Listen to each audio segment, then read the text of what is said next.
Olá, tudo bom? Obrigado por nos receber na sua casa, nas escolas, nas instituições. Eu sou Enéas Basso, gerente da FTD Filial Brasília, e hoje nós temos mais um episódio do nosso programa que trata sobre educação, cultura e arte e tudo que envolve aqui o Distrito Federal e a educação. A minha colega de bancada é a Emily Paes, com sobrenome desse, hein, Emily? Bem-vinda! Obrigada, Enéas. Eu sou consultora comercial aqui na Filial Brasília. Minha primeira participação, estou Que bom! satisfeita, estou feliz. Vamos para mais uma. Seja bem-vindo. Então, por isso você vai apresentar o nosso convidado de hoje, que é uma pessoa que eu conheço há muito tempo, né, aqui de Brasília, é um professor, um físico, né, que já deu aulas em várias instituições, mas ele tem uma especialidade que o difere dos outros, né? Então vou deixar com você aí para ler o currículo do nosso entrevistado hoje, Emily.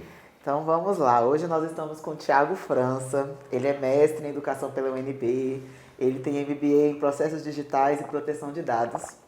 E ele é um resolvedor de problemas. Ele é educador, físico, e ele se intitula também analista gravitacional na Terra plana e defensor de interações humanas em um mundo de inteligências artificiais. Seja bem-vindo, Thiago. Muito obrigado. Queria agradecer a todos, Enéas, Emily. Assim, para mim é uma honra estar aqui. Assim, eu vi esse projeto nascer, né, quando o Enéas trouxe. E sou fã desde o primeiro programa. Então, assim, eu assisto, eu curto, eu compartilho, né? Então, para mim é uma honra estar aqui me sentindo em casa. Que bom, Thiago. O Thiago, ele comenta, ele já fez até pergunta para os nossos entrevistados, né? Então, ele está sempre participando e incentivou, né, a gente desde o primeiro.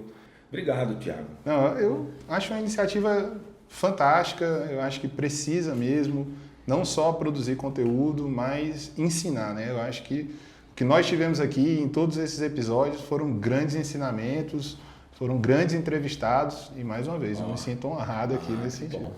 E nós temos um assunto, Thiago, que Brasília toda, né, as escolas de ensino médio, públicas e particulares, tem o PAS como porta de entrada da UNB. E eu sei que você se especializou nesse assunto, né? E eu queria que você explicasse, que tem alunos que não sabem nem o que é o PAS, estão no ensino médio, né? Então, o que é o PAS? Tá certo. Da UNB, né? Então vamos lá, né? O PAS é esse diferentão, né? Assim, o PAS bem, sendo bem direto, ele é o Programa de Avaliação Seriada da Universidade de Brasília, né? É um vestibular seriado. Então, são provas que se aplica para os alunos do ensino médio ao final do ciclo do ensino médio, né, para que no final dessa etapa, né, passada essas 3 provas, o aluno possa, né, com sua nota, acessar algum curso na UNB.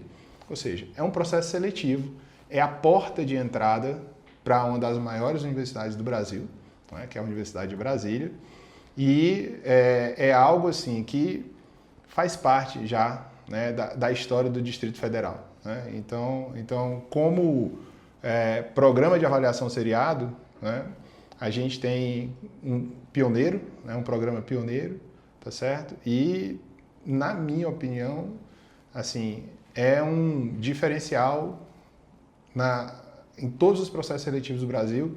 O PAS é algo, realmente, existem outros seriados, tá? Não são muitos, mas o PAS é o principal. Né? Na Londrina tem, Recife tem, então, quer dizer, Pernambuco, né? Então assim, a gente tem alguns estados que têm processo de avaliação seriado, muito provavelmente Minas Gerais deve implementar um processo de avaliação seriado, e a gente escuta muito, né? Assim, até algum tempo atrás, o próprio Enem já se cogitou de fazer de forma seriada, né? Então, eu acho que nesse ponto a Universidade de Brasília é pioneira nisso. Thiago, e qual a grande vantagem desse modelo de avaliação? Então, a grande vantagem já está no nome, é a seriação, certo? Como é que era um processo de vestibular tradicional? Você chegava ali ao final do ensino médio, né, numa única tentativa para resolver o seu problema de acesso a uma universidade. E qual é a outra questão? Que você tinha todo o conteúdo do ensino médio para tratar, isso no processo convencional. O próprio Enem é assim, né? Então você tem todo o conteúdo do ensino médio numa única prova. No PAS não. No PAS você tem o conteúdo da primeira série na primeira série, o conteúdo da segunda na segunda, da terceira na terceira. Você pode recalcular a rota, isso é uma coisa muito importante. Ah, eu não fui bem no PAS 1, então o que eu tenho que fazer? Isso eu tenho até uma dúvida, Thiago. Se o aluno, porque eu acho o aluno tão imaturo com 15 anos de idade, né? Que eu sei que eu tenho um lá em casa, que teve que escolher o PAS, ele não sabe nem o que quer da vida, né? Você quer ser jogador de futebol, isso ele sabe, né? Mas ele tem que escolher qual profissão, né? Qual é o curso que ele quer como é que... Cursar, né? Cursar lá na UNB, né? Então, naquela linha de curso, por exemplo, se o aluno coloca direito, ele pode mudar durante os 3 anos ou não? Então, essa é uma outra vantagem, né? Porque normalmente quando você está no processo vestibular tradicional, você tem ali aquele momento para decidir, porque você deixa para pensar isso muito em cima da hora, né? No PAS, você não precisa tomar essa decisão no PAS 1, tá certo? Você pode ir amadurecendo essa decisão à medida, né, que vão passando os anos aí de ensino médio, e a UNB disponibiliza, depois do PAS, um processo onde você pode, com a sua nota, escolher, né, para qual curso você quer, né? Mais ou menos como se fosse o SISU.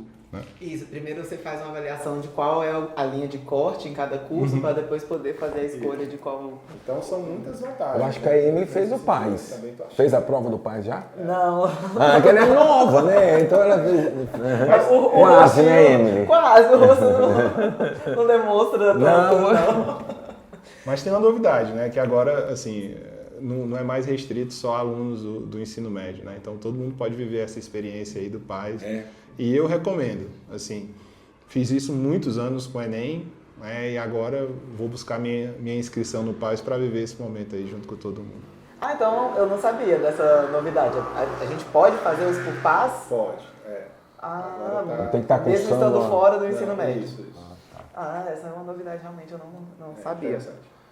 Você falou em uma prova tão diferente das outras, né? Eu estou com um simulado aqui, que o Thiago, pessoal, é um parceiro nosso também, e algumas escolas usam o nosso simulado, que é uma parceria com o Thiago, com a empresa dele, e é um simulado autoral, questões autorais, né?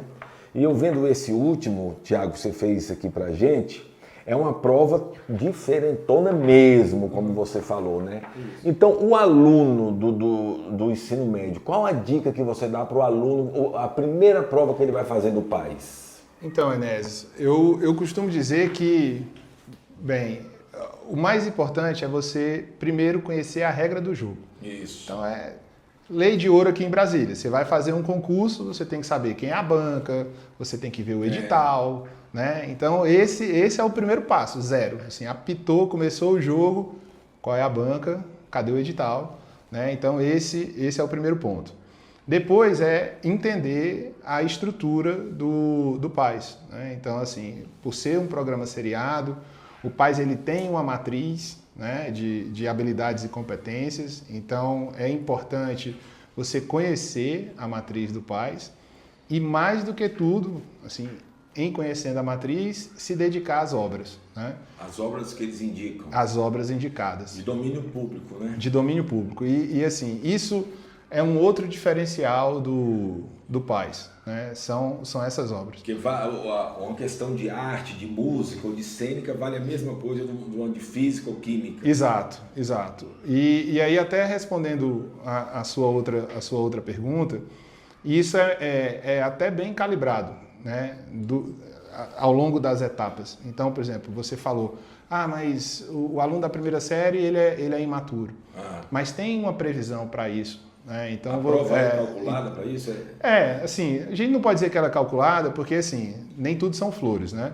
Assim, eu sou apaixonado pelo PAS, apaixonado. Assim, primeira vez que eu me deparei com essa prova, já tem uns 20 anos, né? Quando eu vim de Fortaleza para Brasília, que eu vi a prova do PAS, eu fiquei enlouquecido. Assim, como é que trabalha as 3 artes, né? Como é que trabalha as cênicas, como é que trabalha a música, como é que trabalha artes visuais.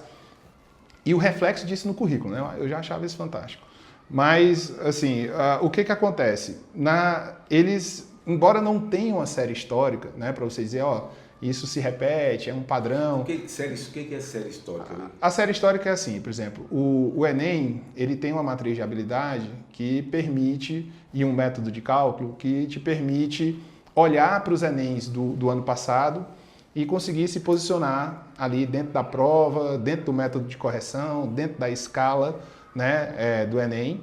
Então, a forma como o Enem foi construído te permite analisar historicamente esses dados, né? O PAS não. O PAS, a cada subprograma, né, a cada conjunto de ciclo, né, de aplicação, a gente tem uma prova diferente, porque o método de cálculo ele não permite essa análise, né? Então, como eu digo, embora não tenha a série histórica, o que a gente observa é que, por exemplo, no PAS 1 você tem mais questões de humanas, mais questões de interpretação.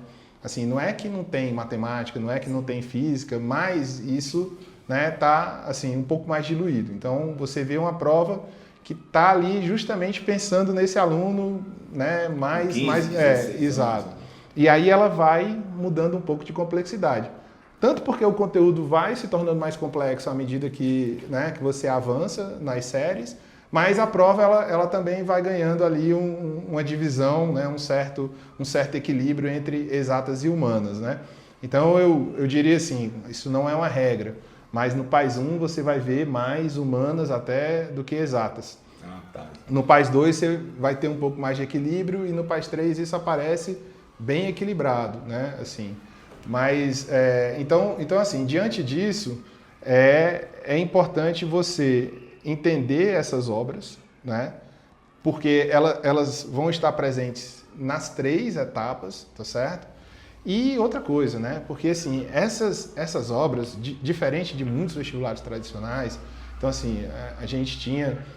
no passado, né, você via lá, Dom Casmurro, Senhora, né, O Alto da Barca do Inferno, de Gil Vicente. Então você tinha os grandes clássicos que estavam presentes em muitos processos, né, seletivos. Quando você olha para a matriz da UNB, cara, isso muda. Você tem Marília Mendonça, você tem Emicida, você conversa com a realidade atual também, né? Conversa com a realidade atual e conversa com o DF. Sim. Sabe? Traz Ceilândia e coloca Ceilândia rap, no mapa. Cai o GOG, daqui a pouco cai o Grelo, que é um cantor local que despontou. Então, artistas, né, do DF, traz essa referência da cultura nordestina. Então, tem análise de cordel, tem análise de xilogravura. Então, assim, é riquíssimo, né? Em termos de ganho, por se estudar essas obras, traz os grandes clássicos também, então você vai ter referência dos grandes clássicos, mas você vai ter também a contemporaneidade, né, representada. E mais do que isso, o próprio DF representado e em torno, né? Então, assim, se preparar para essa prova é diferente, assim como o PAS. Né? Mas... A questão da certo e errado, Tiago, uma vez você me falou sobre isso, né? de deixar em branco. Por exemplo, um aluno tem muita dificuldade de deixar em branco uma questão, né, do que chutar. Isso. Então, nós temos aqui a diferença, certo ou errado, ao invés de múltipla escolha. Exato. Então, se ele não sabe, não chute, porque um errado anula uma certa, é isso? Exato. E complementando a pergunta do Enéas, tem essa questão da correção. E como que é também a composição das notas, né? Juntando esses 3 anos, como que... Então, assim, a primeira parte aqui, explicando para o Enéas, é o seguinte, de fato, a UNB ela adota o fator de correção, certo? Que é o famoso SEBRASP, né? Onde uma errada anula uma certa. Então, isso é válido no PAS. Então, é muito importante quando você vai marcar a alternativa, né? E esse é um ponto de crítica. É essa parte de nem tudo são flores, né? Então, a gente já tem essa questão da série histórica, mas essa é uma discussão que quem me abriu muito a cabeça para isso foi nosso amigo Alexandre Enis, né? Sim. Parceiraço. Então, a gente discutia muito sobre isso E ele dizia assim, ele dizia, cara, eu acho isso um absurdo, né? E eu tentava entender o porquê. E eu disse, mas por quê, né? Porque você impede, né, o aluno de tentar. Então ele não pode nem tentar, você tira esse direito de tentar. Não, deixa eu tentar aqui, ver se eu acerto, né? Então eu vou ser penalizado por isso. Então muitas vezes o aluno até sabe, mas ele está ali naquele nervosismo, né? Ele está ali uma duvidazinha que aparece na hora, às vezes você não está ali muito bem preparado emocionalmente, e aí você deixa de marcar, né? Então assim, isso é um ponto que a gente trata, né, hoje como negativo. Via de regra, é isso que se aplica, tá certo? Que você não deve chutar, mas, né, assim, existem já outros estudos, principalmente para esses cursos mais competitivos, né, que talvez seja importante marcar. É óbvio que se você não fizer ideia, você não marca, né? Mas porque cada ano que passa essa nota aumenta, os primeiros, né, colocados estão ali, então assim, você não pode se dar ao luxo de deixar metade da prova em branco, ou como muitos fazem, eu vou pular física, eu vou pular matemática, né? O que vai te aprovar num concurso não é você ser bom em uma única área, né? É você ter um nível mais próximo, equilibrado em todas as áreas, né? Então você não pode privilegiar só humanas e deixar exatas de lado. Então, nesse momento você vai ser, enquanto aluno, né, meio ali colocado nessa situação de que não, eu tenho que marcar, né? Não é que você tem que ter certeza, mas muito provavelmente isso vai acontecer. Mas em vias de regra, assim, o que está ali, bem claro, é uma errada anula uma certa, toma muito cuidado como você vai fazer isso. E respondendo a Emily, o que acontece em cada etapa, né? Você tem um peso para cada etapa, justamente para ajudar nesse processo de maturidade. Então você vai ter a nota do PAS 1 com um determinado peso, a nota do PAS 2, a nota do PAS 3. Isso impacta também na redação, tá certo? Que representa, no final das contas, ali 10%, né, dessa nota.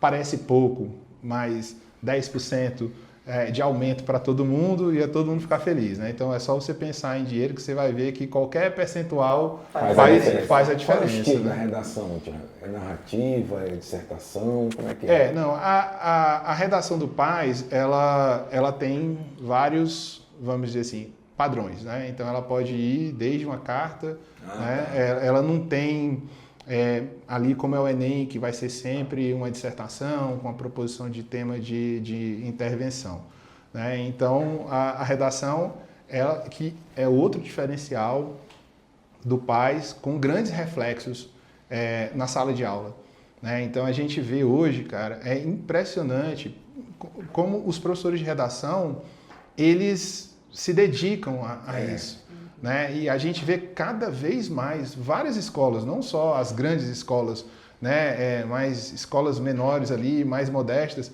conseguindo notas incríveis em redação, né? Então esses são, vamos dizer assim, são derivadas, né, do que um processo de avaliação pode fazer para a educação como um todo, né? Trazer arte para a mesa, trazer arte nessa profundidade, trabalhar a escrita, né, nesse nível que se trabalha aqui no Distrito Federal, então isso é mais uma das vantagens. Tiago, eu sou aluna de escola pública, de ensino médio.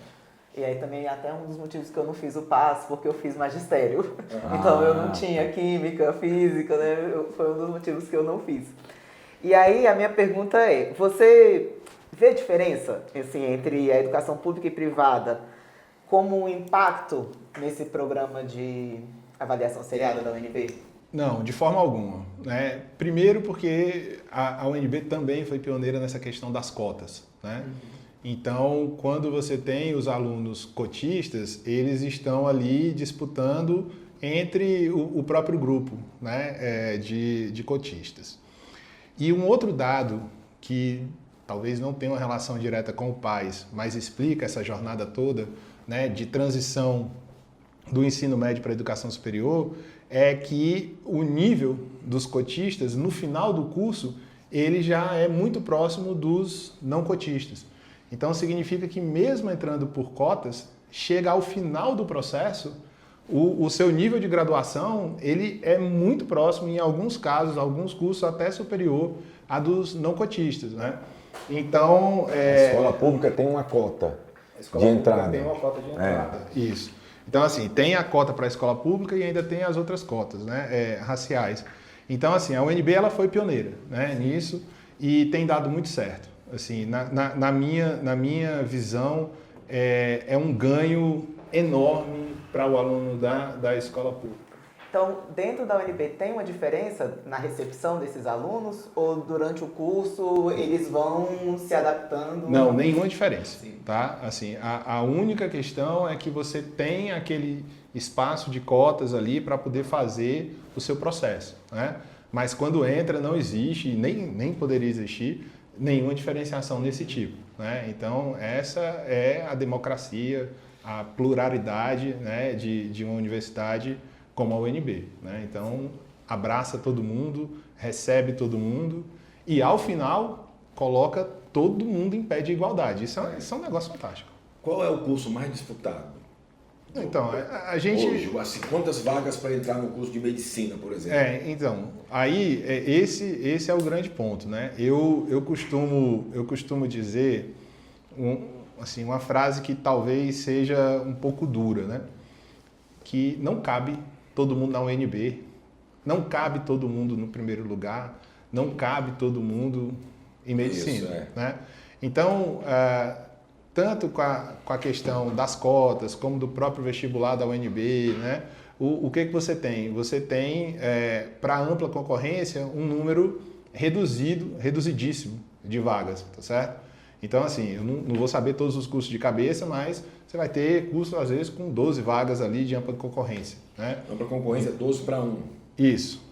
Então, assim, você vai ter em ampla concorrência, que são para não cotistas, né? Tá. Então, você tem ali um número reduzido de vagas. Mas, no final das contas, entre o que sai do processo de avaliação seriado, o que sai para o vestibular, aí você coloca o corte das cotas, né? Então, para cada extrato desse, acaba que são poucas vagas. Assim, mas é o processo seletivo, né? Então, essa é a corrida, né? Mas é importante. Eu defendo muito algo que eu chamo, na verdade, assim, não é que eu defendo, eu combato, né? Que é a falácia do primeiro lugar, né? Não cabe todo mundo num primeiro lugar, né? A gente tem que entender isso, né? E depois é o desafio, tudo bem, não cabe todo mundo, então eu vou ter que estudar mais do que todo mundo para conquistar aquela vaga. Então, quando você vai olhar para os cursos de alta concorrência, como você tem medicina, aqui em Brasília, o curso de Relações Internacionais também é um curso muito concorrido, né? O curso de Direito. Então, esses cursos que historicamente sempre foram, né, cursos concorridos.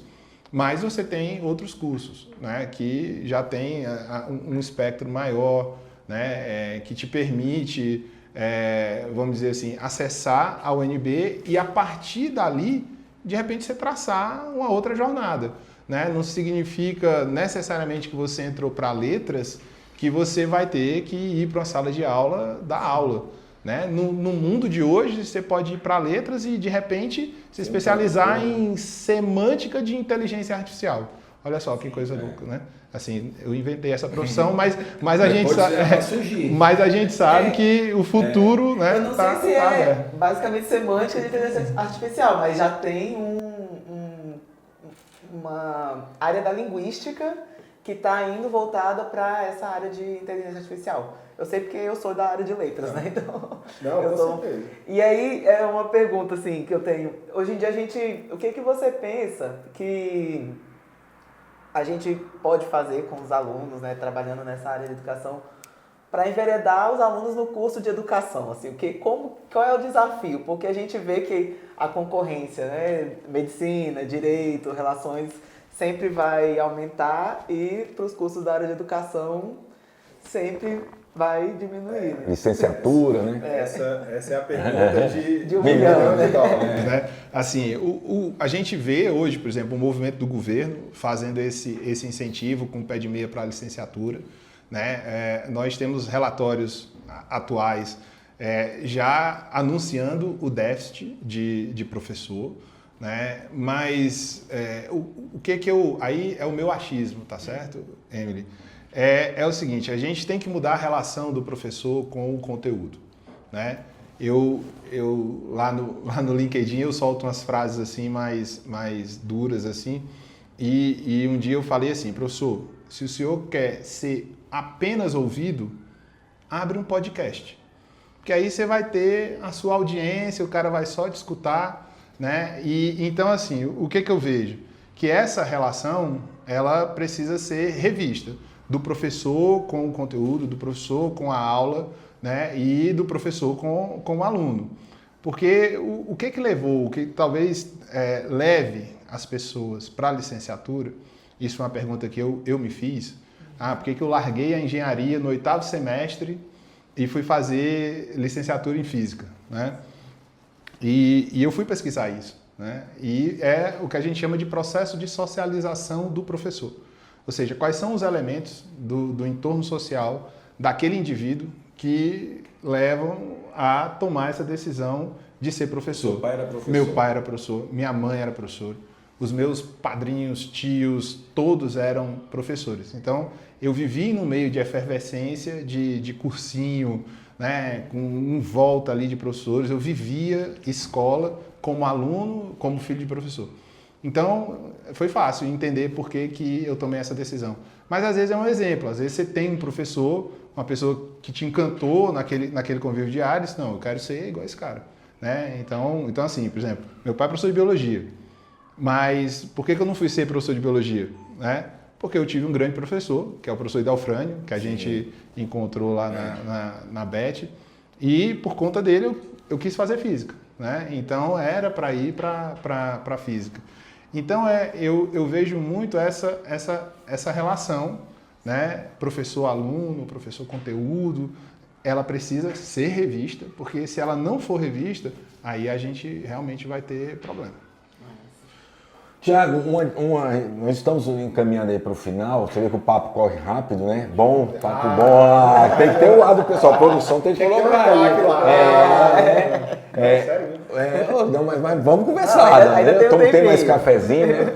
Tiago, você falou com a preparação do aluno. Agora, para a escola, que nós temos uma audiência boa nas escolas, né?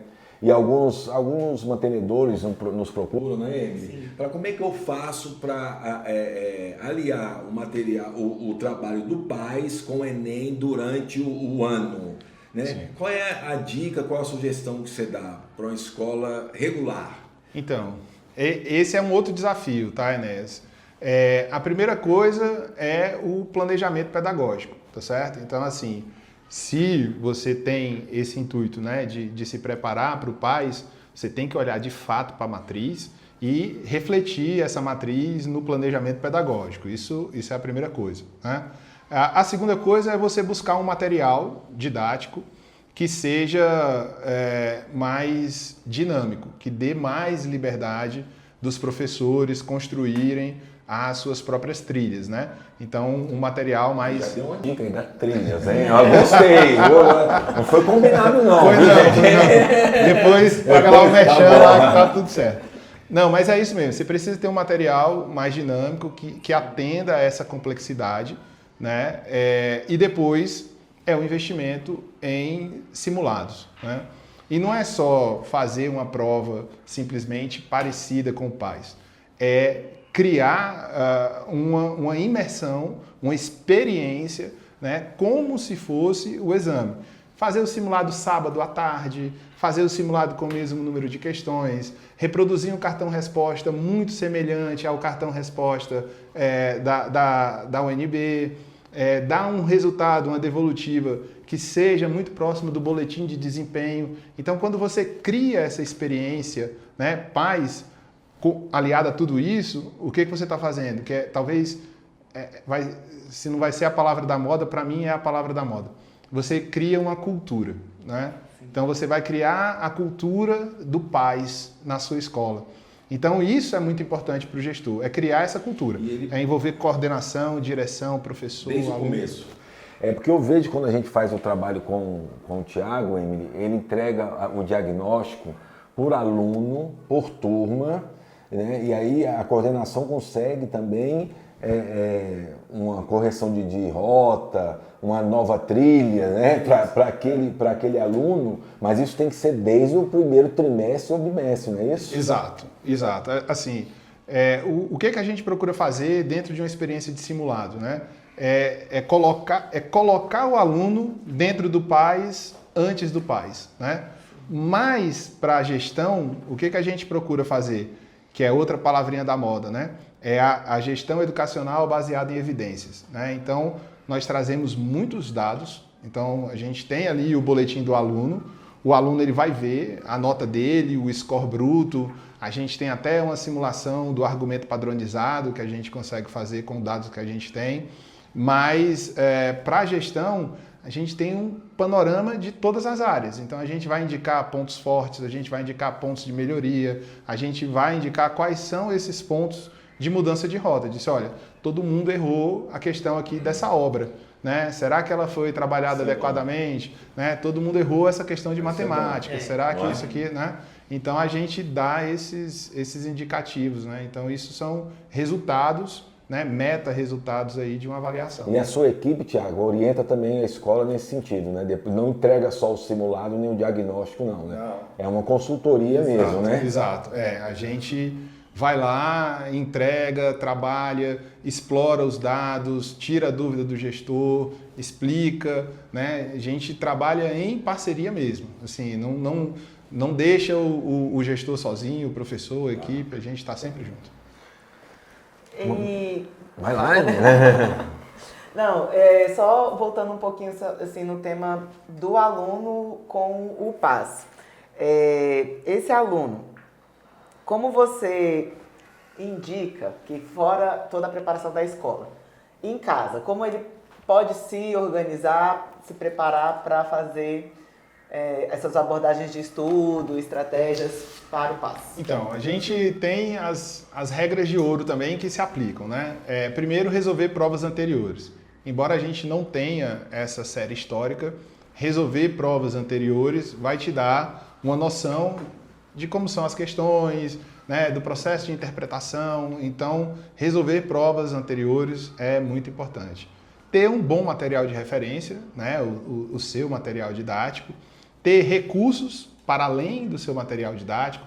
Então, você ter uma plataforma de questões, você ter uma plataforma de videoaulas, né? Então, se isso vem junto com o teu material, já é um outro diferencial, porque o mundo é muito dinâmico, esse aluno é muito dinâmico, ele vai buscar diversas fontes. Então, é interessante que ele tenha esses recursos associados a um plano de estudo. Então, um bom material com uma boa plataforma e resolução de simulados e questões no modelo PAS. Esse é o caminho. Entregamos a dica. Serviço. E a família pode ajudar também em casa os pais, né? Com esse aluno, com o quê? Com leitura, com exposições, que Brasília tem isso também, né? Isso é fundamental, né? Então, assim, a gente tem momentos que o PAS traz ali o Teatro Nacional como uma obra, né? Então, vai lá visitar, né? Então, aquilo que está à disposição, né? O próprio, às vezes, o Itamaraty. Então, existem, né, algumas obras que estão aí distribuídas por Brasília que merecem ser vistas e vão constar lá. Então, leitura, acesso à cultura é o que diferencia, né, realmente um aluno que vai passar daquele que eventualmente não vai. A Emily tem um filho de 16 anos, né, Emily? Ele já sabe o que ele vai fazer? Não sabe. E olha aí, tá vendo? É uma questão lá em Porque casa. ele tem que escolher agora, né? Ele já vai fazer o primeiro esse ano, né? Eu fico nessa empurra com ele. Bora, meu filho, você precisa, né? A vida tá chegando. Ele escolheu alguma já, não? Não, ainda não. Não sabe ainda o que não, quer. Tem que escolher, como é que ele tem que escolher, né? Então, quando tá assim, eu costumo dizer o seguinte: vamos mirar no mais alto, porque daí para baixo você tem todas as opções do mundo, né? E aí, no instante, eles começam a escolher. Mira em medicina. Não, vamos ficar aí rapidinho, vai se definir. Né? Mas a ideia é essa. Estou na dúvida, então vamos mirar alto para eu ter mais opções dentro desse... Esses exames que tiveram muito na moda há um tempo atrás de aptidão, você acredita que vale a pena investir para uma criança, para um jovem que não sabe o que ele quer, a profissão, né? Não é nem profissão, curso, né? É importante, Enéas, assim, eu acho importante porque te dá um norte, né? Mas a vida é muito dinâmica, né? Assim, a própria universidade, o curso, às vezes você vai chegar ali e vai dizer, não é isso que eu quero, né? Assim, e é muito importante a família trabalhar essa liberdade, sabe? Isso é uma liberdade, porque você vai manter, você vai forçar, né, o jovem, o adulto ali num curso onde ele não está se sentindo bem, né? Então, assim, não significa que passando por um processo, né, desses de orientação vocacional, você vai se encontrar, né? De novo, nós estamos vivendo num mundo ainda mais dinâmico, né? Então a gente tirou essa onda aqui de entrar em licenciatura e trabalhar terminando com inteligência artificial, mas isso deve ser né, a nova ordem, porque assim, ninguém sabe o número exato, mas o que todo mundo diz? Que daqui a 10 anos, 60%, 70% das profissões ainda não, né, que vão ser ocupadas ainda não foram. Não existe e tal. Então, assim, de fato, então se eu vou entrar num curso tradicional, eu vou sair de lá para encontrar o quê? Né? Então isso é um ponto importante. É uma questão também ver como os cursos estão se adaptando para essa mudança de cenário, né? Do profissional e mundial que está acontecendo. Pessoal, como eu avisei, nós estamos chegando aí ao final, Thiago. Eu tenho uma pergunta sobre os alunos laudados, porque o PAS não tem nenhuma adaptação de prova. Tem? Ah, olha aí, é bom saber. Então... E como é que o aluno preenche alguma coisa? Como é que é? Então, Enéas, assim, eu parto do pressuposto que o laudo ele não incapacita ninguém. Isso é algo que é muito importante. Eu tenho 2. Né? Eu tenho um de autismo, nível 1, TE, nível 1 e TDAH. E estamos aí, né? Então, assim, a gente não pode olhar como uma questão capacitista, tá? Mas ele faz a prova, ele faz uma prova a mesma prova? Não, ele faz uma prova, só que diferenciada. Então, depende, né? Você vai ter um local de prova diferente, você vai ter um tempo de prova diferente. Para quem tem problema de visão, você tem a prova aumentada. Então, existe, né, essa preocupação com esses alunos com laudo. Mas o mais importante nessa história toda é entender que o laudo não incapacita ninguém. Todo mundo tem condições de chegar lá. Isso aí assim, não coloca esse mito na frente, tá certo? Então, principalmente para os pais que têm filhos com laudo ou para os alunos que já sabem quem tem laudo, né? Você não é menos do que qualquer...